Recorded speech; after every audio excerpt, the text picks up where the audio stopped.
Bienvenue sur le plateau de KNF et oui, votre quotidienne tous les jours 11h, 18h, 23h sur une seule chaîne Éclair TV. On vous parle un petit peu de tout ce qui se passe en Guadeloupe et aujourd'hui, place à la mode, place à l'art, place au talent. Oui, direction Marie-Galante parce que je reçois une styliste, créatrice qui est avec moi là tout de suite sur le plateau, Cassandra Lemestre. Bienvenue, qu'a nous fait? Ça va, tout va bien, bonjour. Bien installée? Oui, bien installée. Tu es prête parce qu'on va parler de toi pendant une bonne quinzaine de minutes, on veut tout savoir parce que j'ai vu que tu fais des créations, oh là là, à s'en lécher les doigts. Alors déjà, première question, comment t'es venu l'amour de la mode et du style? Alors en réalité, c'est un peu par hasard, parce que moi, ma passion à la base, c'est le dessin. Donc depuis petite, je savais que j'allais aller dans les arts, j'écrivais même que j'irais aux beaux-arts. Okay. Mais en fait, c'est mes études qui m'ont emmenée, qui m'ont dirigée vers le textile. Petit à petit, j'ai commencé à découvrir ce domaine. Et voilà, j'ai fait des salons mode et j'ai beaucoup aimé l'univers. Okay. Et je me suis dit, oh, c'est intéressant, c'est peut-être un domaine... Je devrais faire ça. Ouais, c'est ça. Mais justement, petite question, parce que je vais rebondir sur ta réponse. Faut-il bien savoir comme dessiner pour faire le métier que tu fais?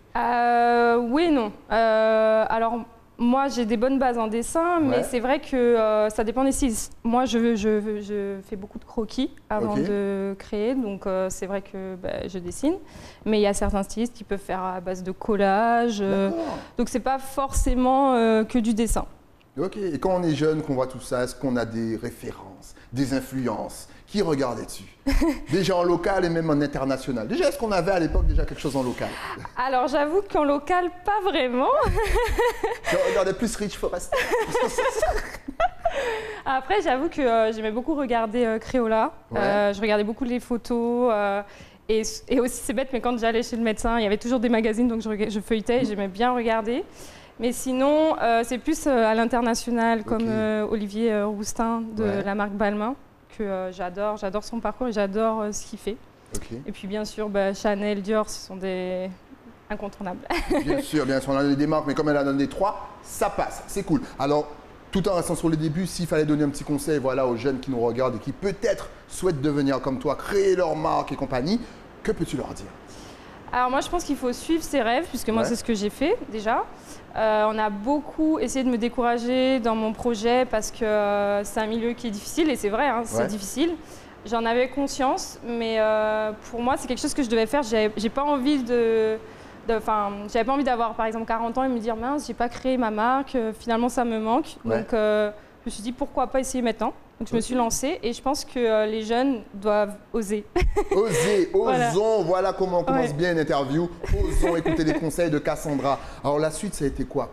Comment tu as commencé ta première collection? Combien de temps ça a pris? Est-ce que c'est venu du jour au lendemain, tu as fait ça en 2 mois? Ou est-ce que ça a été beaucoup de boulot? Alors, ça a été long parce qu'en fait, faut dire que les études, c'est pas quelque chose c'était pas trop ma tasse de thé, on va dire. On est obligé de passer par là parce que c'est formateur, donc c'est obligatoire. Mais c'est vrai que bien avant, je savais que j'allais monter mon entreprise. Je savais pas encore dans quoi, mais j'avais déjà ce souhait-là. Donc c'est vrai que ma dernière année d'études, qui était une licence professionnelle en alternance, donc je travaillais à la Redoute. Dès que j'avais un petit creux... On salue bien sûr les 3 Suisses et bien sûr Ikea, faut donner des barres. Voilà, vas-y. J'ai aussi bossé un petit peu pour chambre privée. Voilà, elle donne tout. Ça y est, c'est parti. En fait, pendant toute cette année-là, je rentrais le soir et je travaillais sur ma marque, en fait, tout simplement. Donc, je cherchais des fournisseurs, je négociais avec eux les prix. Et donc, pendant 1 an, j'ai préparé le terrain. D'accord. Donc, quand j'ai eu mon diplôme, je me suis dit, pourquoi en fait je ne commencerai pas tout de suite? Et c'est ce que j'ai fait. À la base, c'est vrai que mon projet, c'était de finir mes études, être diplômée et faire 2-3 ans dans d'autres entreprises pour gagner en expérience. Mais quand j'ai fini mon année d'études, j'avais tellement tout préparé, en fait, j'avais toutes les clés en main. Je me suis dit, je vais me lancer, j'ai envie de me lancer, je vais me lancer. Et tu fais tout toute seule, on a l'impression que tu fais tout toute seule, que tu crées, que tu découpes, que tu vas chercher chez les fournisseurs, parce que c'est du boulot quand même. Oui. Donc tu ne dors jamais. C'est un peu ça. Non, en fait, c'est vrai qu'au début, j'avais pas encore bien conscience de l'ampleur du travail. Donc c'est ce qui a été très très dur au début parce que je faisais tout. Je faisais même les premiers prototypes pour les shootings, donc je les montais, je faisais la couture. Et en fait, j'ai été très vite dépassée. Ouais. Je ne pouvais pas gérer et la communication, et les réseaux, et les newsletters, et la production, et les démarches pour vendre ces produits. Enfin, je ne pouvais pas tout gérer. Du coup, je me suis constituée une petite équipe. Ouais. Donc maintenant, j'ai une modéliste et une couturière qui me sont fidèles. Okay. Et on travaille bien ensemble et on fait plein de choses. Après, j'ai quand même une grosse part dans mes vêtements, puisque bon, déjà, c'est moi qui crée tout le design. Ouais. Et après, on travaille vraiment ensemble sur la construction du produit. On modifie quand il y a des choses qui ne vont pas. Et puis moi, je fais toutes les finitions. Donc si par exemple il y a de la broderie à faire, c'est ce que je préfère en fait, c'est ma partie fétiche. Je fais beaucoup tout ce qui est haute technologie, parce que moi j'ai un diplôme en mode et haute technologie. Donc j'utilise du laser pour découper des matières. Donc tout ça c'est du prototypage en amont. Okay. Donc, voilà, et j'adore faire ça. on sent que tu t'amuses. Oui. Tu t'amuses dans ton métier. C'est bien de faire ce qu'on aime comme métier. Oui, c'est clair. J'adore ce que je fais. Donc, Mais tu nous apprends des trucs parce qu'on ne savait pas qu'on pouvait découper au laser, qu'il y avait l'utilisation de la nouvelle technologie. Il y a d'autres trucs qui sont apparus ? Oui, il y a plein de machines en fait. Ouais. Moi, on m'a formée sur plusieurs machines. D'accord. Et j'aime bien les mettre en pratique. Donc c'est fini la machine à coudre et compagnie. Les ciseaux, il fallait découper, c'est fini tout ça ? Non, il y a la machine à coudre, mais c'est vrai qu'on a amélioré, disons que par exemple tout ce qui est patronage, gradation en couture, il y a des machines qui permettent directement de grader plus rapidement. Donc il y a vraiment plusieurs types de machines. On peut faire, Quelles sont les erreurs à ne pas commettre Je pense qu'il ne faut pas foncer tête baissée sans prendre les avis des autres. Parce que moi, j'ai beaucoup appris des autres, même des personnes qui ne sont pas dans le domaine de la mode, parce qu'ils ont un regard plus objectif. Enfin, moi, je les considérais un peu comme des futurs clients. Donc, j'avais envie de connaître de voir comment ils voyaient les choses. Et je pense que le petit bémol que moi, si je pouvais changer, c'est d'avoir un associé. Parce que comme il y a une énorme charge de travail, c'est mieux d'être à deux, même pour penser, dialoguer, échanger, c'est mieux.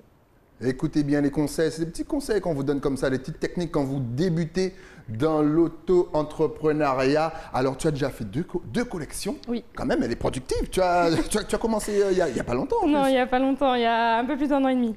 Et déjà 2 collections. Comment est-ce qu'on choisit les noms de ces collections ? Il y a une collection qui s'appelle Pi, si je ne me trompe pas. Comment t'es venue l'idée de dire cette collection, je vais l'appeler Pi ? 3,14. Alors, c'est le fruit d'une longue réflexion. En plus. Oui, c'est vrai que c'est quelque chose qui est assez difficile pour moi de nommer. J'ai toutes les idées, j'ai les inspirations, mais j'ai du mal à mettre un mot sur mes collections. Donc, ça prend beaucoup de temps à germer. C'est comme moi. On a le contenu, mais on n'a pas le titre. C'est ça, exactement. Le fond, mais pas la forme. Exactement. Exactement. Et en fait, puis, donc ça va très loin, mais ma première collection, j'ai travaillé beaucoup sur l'idée de réseau, donc tout ce qui se lie, donc des lignes qui se croisent, s'entrecroisent, voilà. Okay. Et en fait, pi, c'est un chiffre qu'on retrouve partout dans la nature. Et en fait, je suis partie de la réflexion que tout est lié au final dans ce qui nous entoure, et donc c'est comme ça que c'est venu ce chiffre. Excellent. Comment crées-tu ? Tu crées déjà pour qui ? Est-ce que tu crées pour, par exemple, la femme de 20 à 40 ans ou c'est vraiment ouvert, c'est-à-dire qu'une dame de 80 ans peut porter tes créations ? Alors, je ne me ferme pas à une femme type, on va dire. Spécifique. Ok, d'accord. En fait, moi, je m'adresse à des femmes qui ont envie de se démarquer. Okay. Donc, c'est à tout âge, on peut avoir envie de se démarquer. C'est vrai, il n'y a pas d'âge pour ça. Donc il n'y a pas d'âge pour vous habiller. Exactement. Donc, si une femme vient à moi et qu'elle est 30 ans ou 60 ans et qu'elle a envie de porter mes pièces, avec plaisir.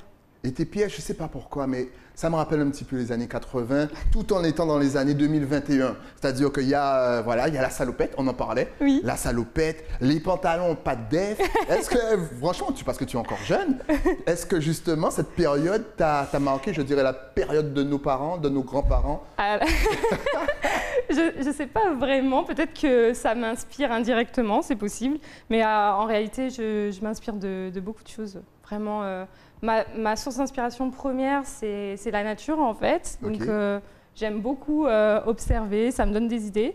Et après, l'inspiration vient de partout, hein. Ça peut être une discussion avec quelqu'un, j'ai une idée, c'est un livre que je lis, c'est vraiment très riche. Et comment est-ce que tu vends? C'est-à-dire que si là, tout de suite, il y a les téléspectateurs qui veulent une pièce, un modèle, une création, est-ce que tu as un magasin, un local sur place? Tu es basé à Paris, je crois. Non, je suis Ou est-ce que tu vas chez la personne? Dis-nous tout. Alors, en fait, mon canal principal, c'est en ligne, donc les clients peuvent acheter directement en ligne. Et c'est vrai que je propose aussi un service de sur-mesure. Donc, ça peut être pour des occasions. J'ai déjà fait des robes pour des mariages, par exemple. Donc, en fait, si par exemple une cliente veut essayer, ce que je comprends, hein, parce que c'est vrai que c'est toujours mieux, elle m'appelle, elle prend rendez-vous. Et puis, si elle est sur la région parisienne ou lilloise, on se voit, on essaie les vêtements, je lui explique en détail les pièces. Et voilà. Et je développe bien sûr en Guadeloupe. Quand je suis en Guadeloupe, je le fais aussi en Guadeloupe avec plaisir. Et la Martinique? Parce que la Martinique va me dire ça, nous, nous, la Martinique, on n'a pas Pourquoi pas?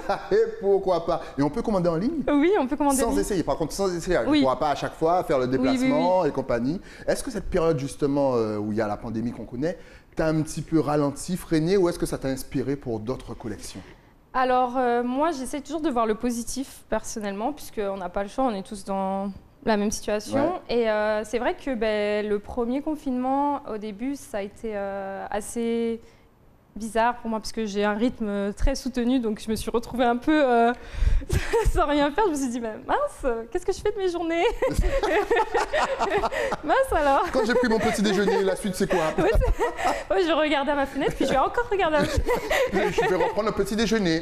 C'est ça. Excellent. Non, mais en fait, disons que j'ai pu faire tout ce que j'avais pas le temps de faire. Donc en fait, c'était bénéfique. Par exemple, mon site internet, il y avait beaucoup de choses que je voulais arranger. Et ça prend énormément de temps. Donc ce temps, c'était top puisque je l'ai utilisé pour mon site. Après, c'est vrai que il y a eu une chute assez violente avec le Covid, mais j'ai pu en gros maintenir mon activité grâce à la vente de masques qui m'a un petit peu sauvée, on va dire. Et puis voilà, après c'est reparti, donc tant mieux. Tu ne fais pas que des vêtements. Je crois même que tu fais des dessous aussi pour les dames. Donc, encore une fois, idée Saint-Valentin, Cassandra Lemestre. Est-ce que c'est vrai?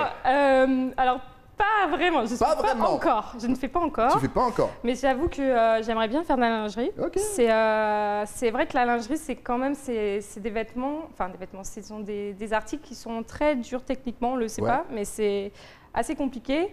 Et peut-être que, voilà, avant de me lancer dans ça, je ferais peut-être plus formée encore, plus spécialisée dans ça, mais c'est vrai que j'aimerais bien. Donc, question que j'aime bien poser aux stylistes et aux créateurs. Est-ce que tu n'habilles que les femmes ou est-ce qu'il y a quelques créations pour les hommes? Alors, actuellement, j'ai que des collections pour les femmes. J'aimerais habiller les hommes, mais c'est vrai que si un homme vient et me demande quelque chose en particulier, un costume, je peux le faire, donc pas de problème. Ah, c'est bien. J'ai juste pas de ligne homme pour le moment. Ouais, parce que nous, on veut s'habiller, on veut des vestes, on veut des chemises, on veut tout ça. Quelle a été la différence? Je te donne mon contact. Mais je l'ai déjà. Quelle a été la différence entre ta première collection et la deuxième? La deuxième, en fait, je suis plus sortie de ma zone de confort, entre guillemets, puisque la première, c'était vraiment l'ADN en fait, de ma marque, beaucoup le noir et blanc, puisque je travaille beaucoup ces couleurs. J'aime bien ajouter du métallisé. Donc ça, c'était vraiment la première collection, c'était comme ça.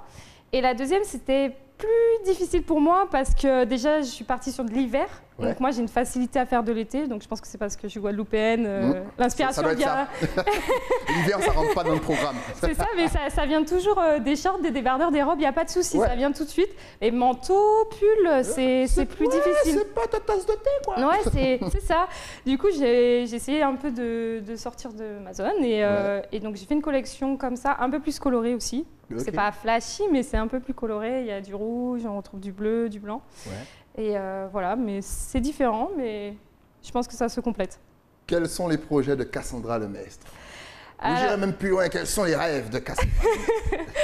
Beaucoup de rêves. Moi, j'ai vraiment beaucoup de rêves. Je ne m'arrête pas. Personnellement, j'aimerais beaucoup me développer davantage pour, pourquoi pas, avoir une boutique. Une boutique physique, ce serait vraiment le rêve. Après, également pouvoir participer à des Fashion Week, ça serait vraiment super. Voilà. Excellent. Et comment décrirais-tu justement la mode de chez nous, de la Guadeloupe, de la Martinique, de la Guyane, même de la Réunion? On n'oublie jamais la Réunion. Alors, par rapport aux créateurs ou par rapport à ce que les gens Par portent? rapport à tout, par rapport déjà aux créateurs, la façon dont vous créez. Tu me disais tout à l'heure justement que tes inspirations se trouvent un petit peu partout, nature et compagnie. Donc déjà, quel plus, je dirais, apportez-vous en tant que créateur et styliste à la mode? Alors, bon, moi, je trouve que je suis assez différente, enfin, dans mes créations, hein, Ouais. différente de ce qu'on peut trouver comme création ici, puisque moi, c'est vrai que quand on voit mes créations, on ne se dit pas immédiatement « Ah, c'est une Guadeloupéenne qui les a créées », parce que c'est pas très coloré. C'est vrai qu'il y a beaucoup de, dans nos créations, il y a beaucoup de jaune. Oui, voilà, il y a pas de couleur c'est très rouge. flashy. Exact. Voilà. Mais en fait, j'expliquais avant que mes créations sont quand même inspirées de chez moi, même si on ne le voit pas au premier abord, puisque ce motif provient en fait du soleil. Quand le soleil tape sur la mer, ça crée des lignes sur l'eau. Et en fait, c'est ce qui m'a inspiré ce motif. Mais c'est parti de loin. D'accord, c'est excellent ça, Voilà. effectivement. Maintenant, tu vois, je pense que tout le monde devant sa télé est en train de regarder. Attends, la mer, mais c'est vrai maintenant qu'elle me dit Oui. ça. Et j'ai même créé un foulard qui, pareil, quand on le déplie, en fait, on voit comme le scintillement en fait, du soleil sur la mer. Excellent, tu aimes beaucoup le soleil sur la mer. Ça, c'est Oui, Marie-Galante. j'aime beaucoup. Ouais, Ça, c'est Marie-Galante. C'est comme les saintes, la désirade. Ça. Il y a un rapport soleil-mer. Vous ne pouvez pas comprendre. En tant que saintois, moi, je vous le dis, vous ne pouvez pas comprendre. Est-ce que tu as déjà gagné des prix? Oui. Tu as déjà été récompensé? Comment? Tu as déjà été Oui, récompensé? oui. Ouais. Alors en fait, je ne m'y attendais pas. En fait, quand je me suis lancée, 3 mois après, je suis partie au Festival de Cannes, un peu par hasard. Ah, ça va. Oui, c'était une belle opportunité. Et en fait, quand je suis allée là-bas, on était plusieurs créateurs à présenter nos collections donc, au public. Et je ne savais pas du tout qu'il y avait un prix à la fin. Ok. Je n'étais pas du tout au courant et ils m'ont décerné la première place. Et ça fait même pas 3 ans qu'elle est dans le métier. Un Et an et voilà, 1 an et demi, les amis. Elle a déjà 2 collections, un prix au Festival de Cannes en plus. C'est le talent, c'est Marie-Galante. En tout cas, ben voilà, si maintenant, voilà, les téléspectatrices veulent te contacter, suivre, voir ce que tu crées. Est-ce que tu es connecté sur les réseaux sociaux? Est-ce que tu as Facebook, Instagram ou même YouTube ou même, je sais pas, une adresse mail? Vas-y, donne-nous tout. Oui, alors bien sûr. Donc, vous pouvez me retrouver sur Instagram. Donc, c'est Cassandra Lemestre tout collé. Le logo est noir sur fond blanc, évidemment. Voilà. L'ADN de la maison. Vous avez pu le voir de toute façon tout à l'heure. C'est ça. Après, vous pouvez me retrouver aussi sur Facebook. Donc, la page, c'est Cassandra Lemestre. Donc, Lemestre, c'est en 2 mots.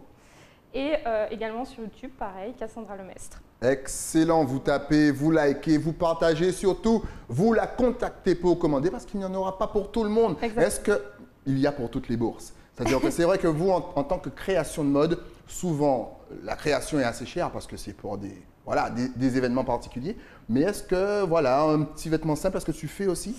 Alors, c'est vrai que moi, je me place plutôt dans le haut de gamme luxe, dû au fait que j'insiste vraiment pour faire du Made in France. Ouais. Donc, les coûts sont forcément beaucoup plus élevés que si je produisais ailleurs. Ouais. Et également parce que j'utilise des matières très nobles qui viennent des rouleaux, de fin de rouleau, comme des grandes maisons de mode, en fait, comme Balmain, Balenciaga. Donc, je récupère leur tissu et puis je fais mes créations. Ok. Donc c'est vrai que ça a un coût. Après, honnêtement, moi aussi, à mon niveau, j'essaie de changer ma façon de consommer. Ouais. Donc je préfère avoir peu de pièces et mettre un petit peu des sous de côté tous les mois pour m'acheter une belle pièce qui ne sera pas portée par tout le monde. Exact. Et au moins, je me fais plaisir et je sais que je vais la garder longtemps. Pièce unique, c'est ce qu'on aime. Cassandra Lemestre, mesdames et messieurs. En tout cas, merci d'être passé sur le plateau. Dès qu'il y a une petite nouveauté, dès que tu repasses, bien sûr, en Guadeloupe, tu viens nous voir. Voilà, le rendez-vous est pris. Nous, on se retrouve bien entendu avec un nouvel invité, mais ça, c'est après quoi? Après la pub. À tout de suite.